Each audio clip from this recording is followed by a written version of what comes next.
سلامونه دوستانو، په دې هیله چې ټول به راته روغ او جوړ. ستاسو ټولو ته بهتره معلومه ده چې د افغانستان شپږیزه کرکټ لیګ 4 ورځې بعد په کابل کرکټ سټیډیم کې پیلیږي.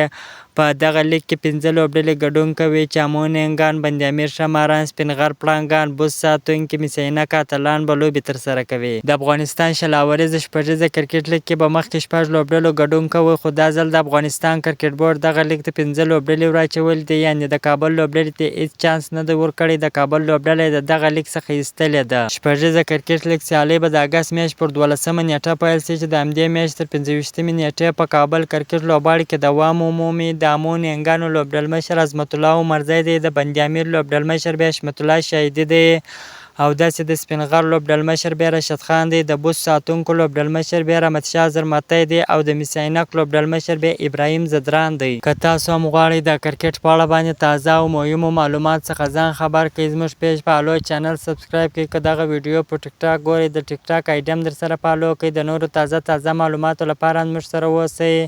تر بلې ویډیو پورې د الله په امان.